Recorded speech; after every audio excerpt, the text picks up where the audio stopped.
Thank you very much for the opportunity to come speak on this exciting topic of CAV ready roads.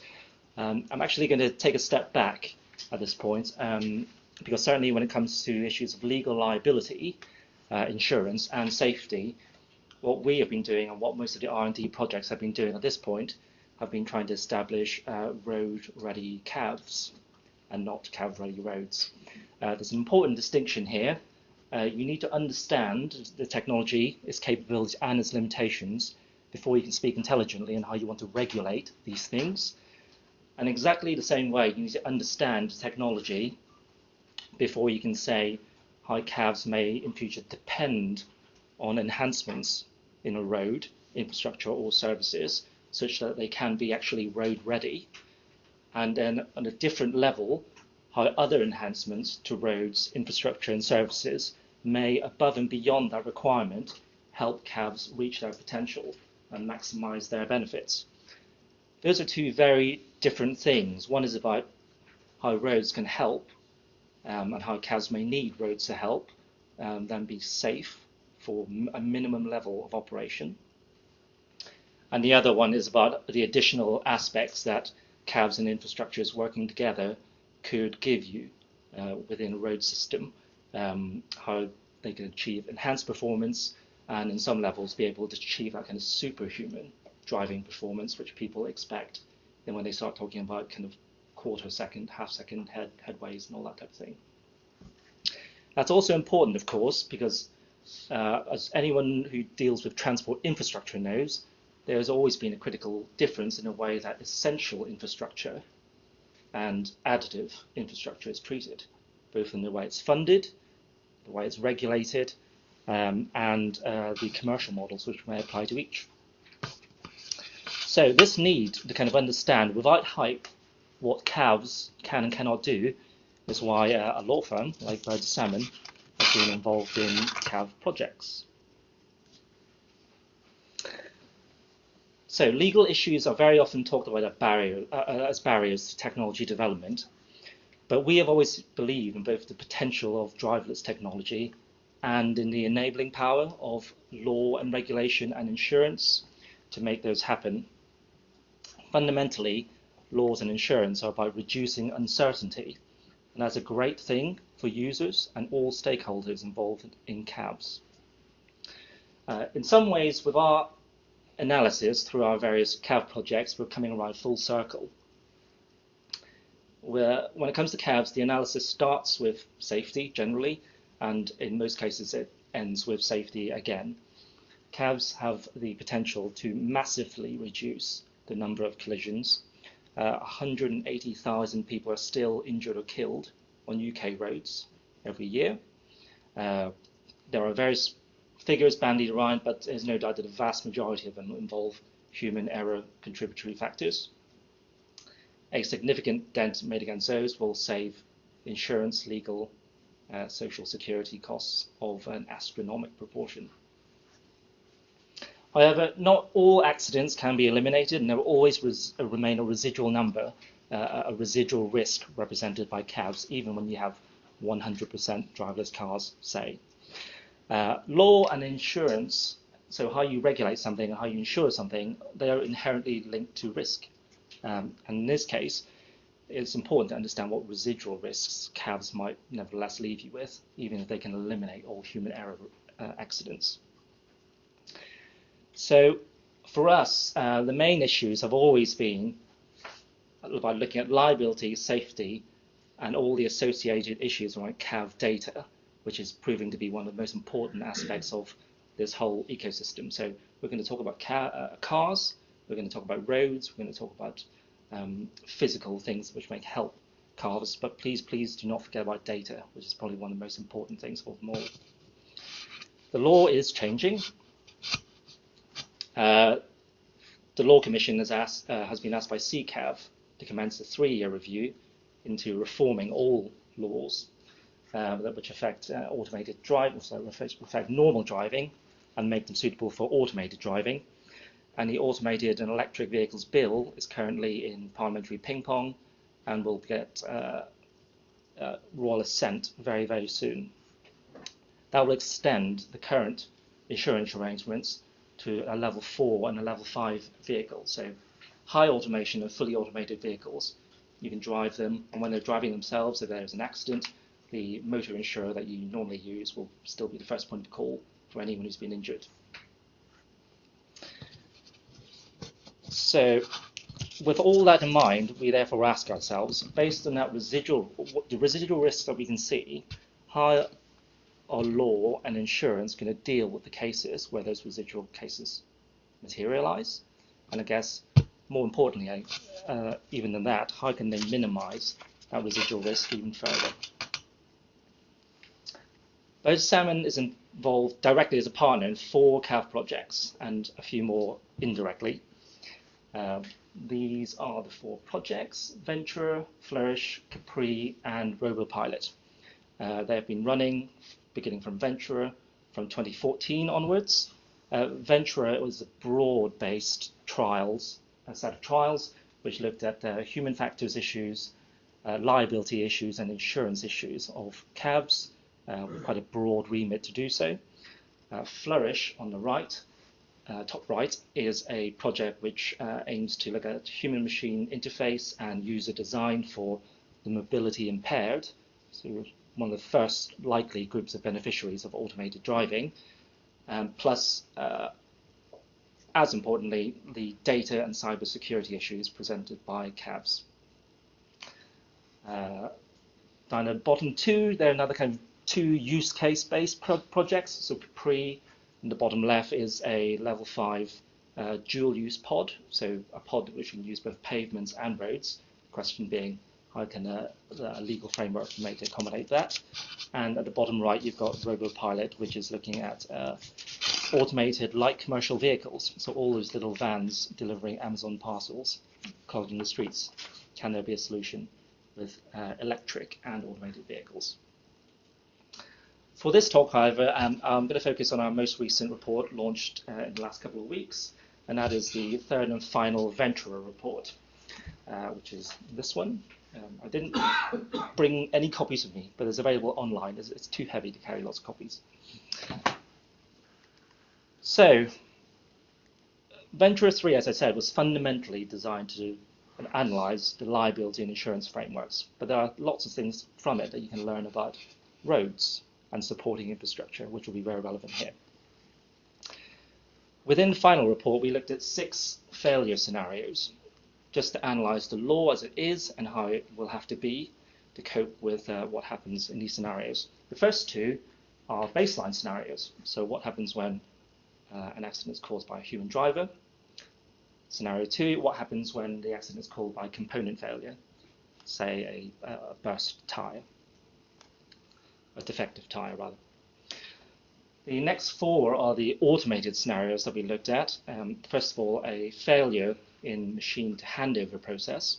So this is particularly relevant for levels 3 and 4, where the human remains either a critical part or a conditional part of the loop. A failure to update critical software, and then a failure in an external dependency, so it could be a degraded road condition, or it could be a failure of communications. And finally, a failure of a CAV simply to ensure a safe outcome. It has been driving the best that it can, but has not been able to avoid an accident. This has raised issues about how can you find a CAV to be negligent, for example. In analysing these scenarios, the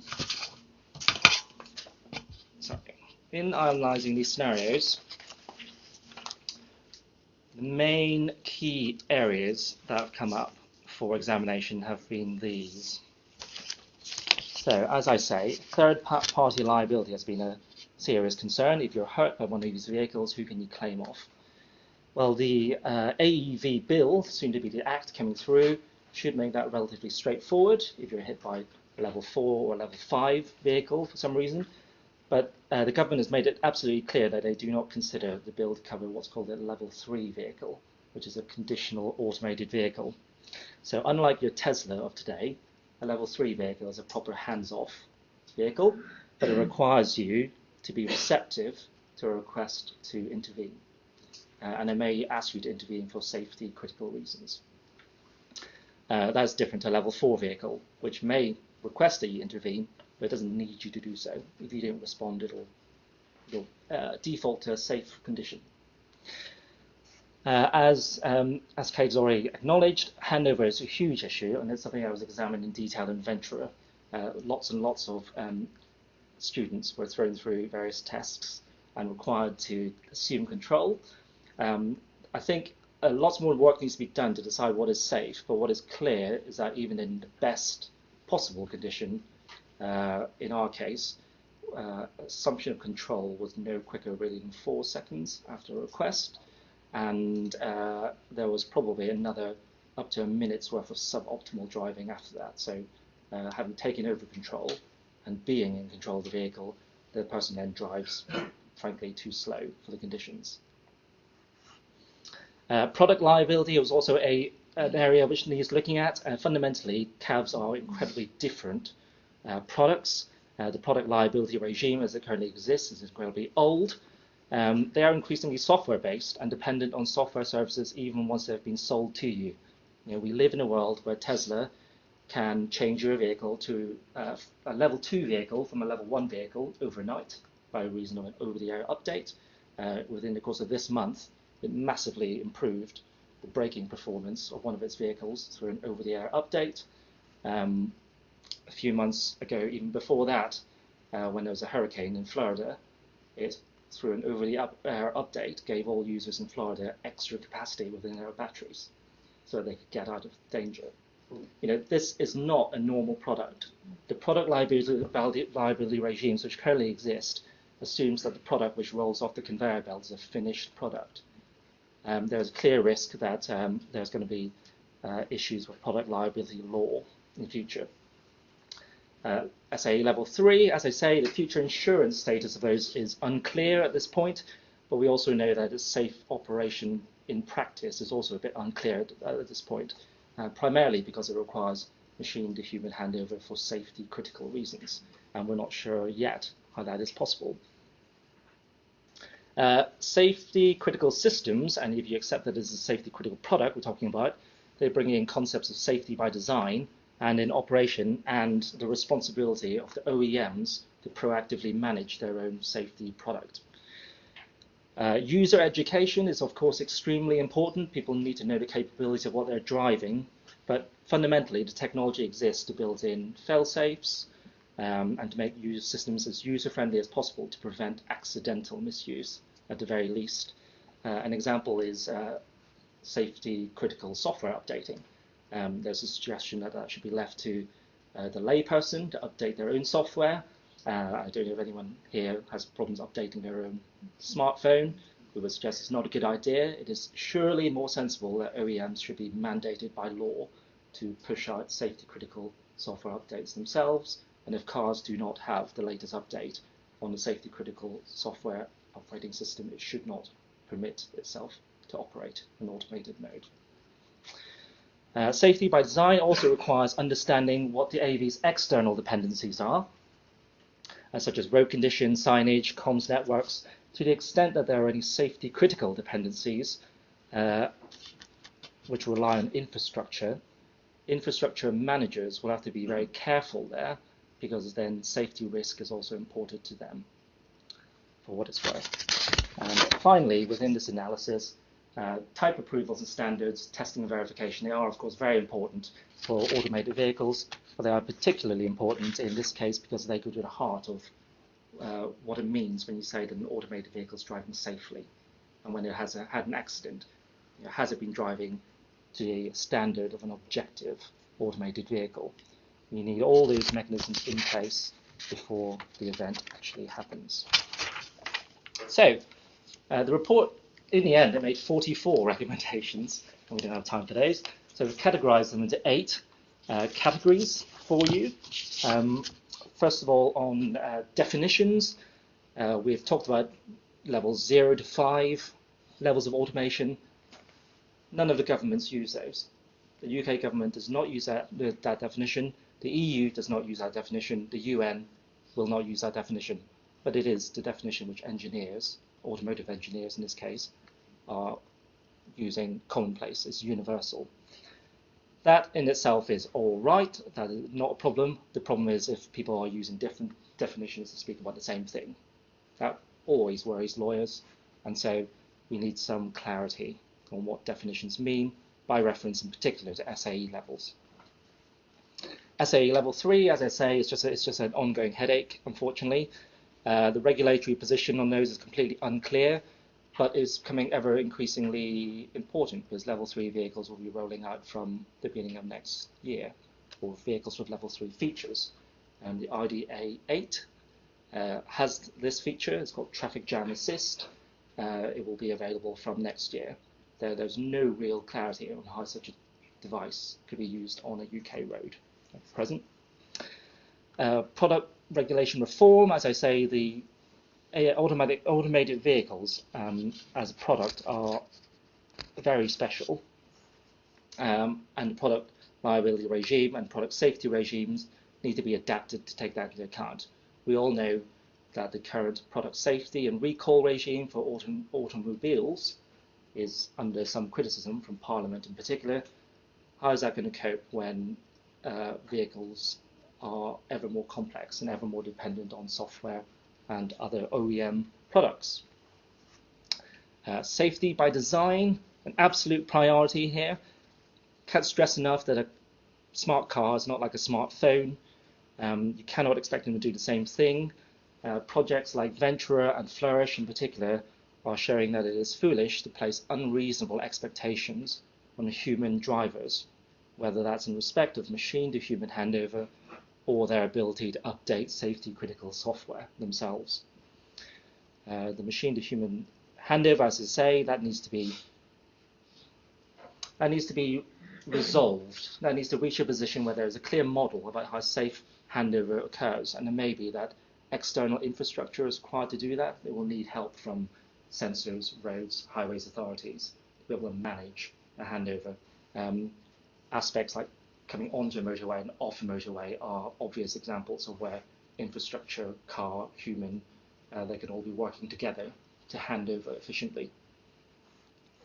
On external dependencies, our local authority partners were extremely relieved to know that the current law, in our view, does not require local authorities to upgrade their roads or enhance them in any way for automated vehicles. The common law merely requires that they are maintained to a standard for ordinary traffic, and there is no indication so far that automated vehicles are going to be considered ordinary traffic, but that does raise the questions of, well, if the cab industry requires essential infrastructure, then who's going to pay for that? We've gone into road pricing and all the rest of it.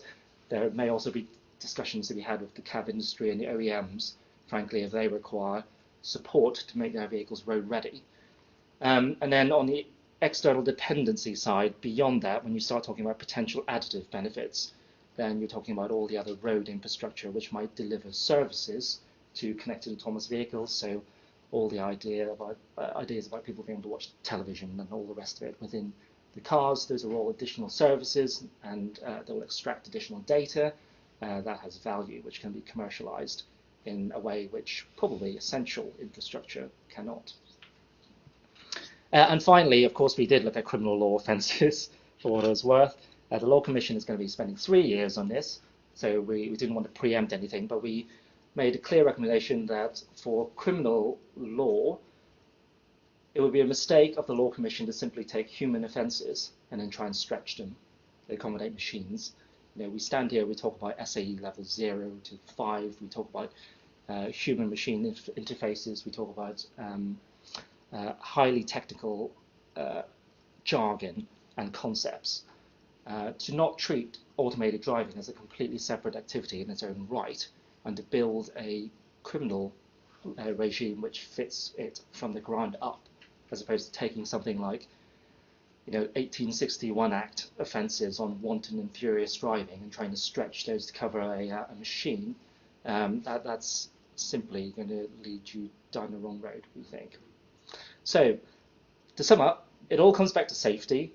But in our view, based on what we've seen from our projects, it's undoubtedly clear that infrastructure is going to play a role in delivering that minimum level of safety, and will also have a critical role in delivering the maximised benefits which the CAV industry like to tell you is achievable. Thank you. Thank you very much.